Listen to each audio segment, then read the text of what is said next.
വളരെ പെട്ടെന്ന് തയ്യാറാക്കുന്ന ഒരു തക്കാളിക്കറിയാണ് ഇന്നത്തെ റെസിപ്പി.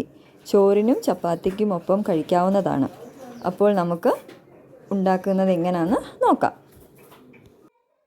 തക്കാളിക്കറിക്ക് ആവശ്യമുള്ള സാധനങ്ങൾ: 3 വലിയ തക്കാളി നീളത്തിൽ മുറിച്ചെടുത്തത് ഒരു പാത്രത്തിലോട്ടിടുക. വലിയ സവാളയാണ് എടുത്തേക്കുന്നത്, അത് നീളത്തിലരിഞ്ഞത്. ഇതിനനുസരിച്ച് പച്ചമുളക് ചേർക്കാം. അപ്പോൾ ഞാൻ 2 പച്ചമുളക് ചേർത്തിട്ടുള്ളൂ. 2 പച്ചമുളക്. ഇഞ്ചി തുള്ളി ചെറുതായി കട്ട് ചെയ്തത് ആവശ്യത്തിന്.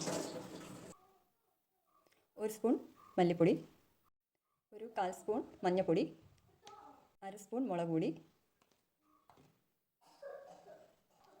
ആവശ്യത്തിന് ഉപ്പ് ചേർക്കുക. തക്കാളിക്കറിക്ക് ആവശ്യമുള്ള വെള്ളം. കറിവേപ്പിലയും കൂടി ഇട്ട് കൊടുത്ത് നല്ലപോലെ ഇളക്കി യോജിപ്പിച്ച് വേവാൻ വേണ്ടി അടച്ചു വെക്കാം. കറി വേകുന്ന സമയം കൊണ്ട് നമുക്ക് അരപ്പ് തയ്യാറാക്കാം. ഒരു വലിയ തേങ്ങയുടെ അരമുറിയാണ് ഉപയോഗിച്ചിരിക്കുന്നത്. അതിന് മിക്സിയുടെ ജാറിലിട്ടിട്ടുണ്ട്. ആവശ്യത്തിന് വെള്ളം ചേർക്കുക. 1/2 ഗ്ലാസ് വെള്ളമാണ് ഇപ്പോൾ ചേർത്തേക്കുന്നത്. നന്നായി അരച്ചെടുക്കാം. ഈ അരച്ച തേങ്ങ തക്കാളിക്കറിയിലോട്ട് ചേർക്കാം. തേങ്ങ ചേർത്ത് നന്നായി ഇളക്കുക.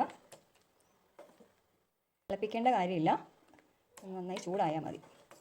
ഇങ്ങനെ നമ്മുടെ തക്കാളിക്കറി റെഡി ആയിട്ടുണ്ട്. കടുക് വറുത്ത് താളിക്കാം. ചൂടായതിന് ശേഷം വെളിച്ചെണ്ണ ഒഴിക്കുക. കടുക് ഇടുക. അരിഞ്ഞു വെച്ചിരിക്കുന്ന ചെറുള്ളി ചേർക്കുക. വറ്റൽമുളക് ചേർക്കുക. നന്നായി ഇളക്കി കൊടുക്കണേ. കറിവേപ്പില ചേർക്കുക.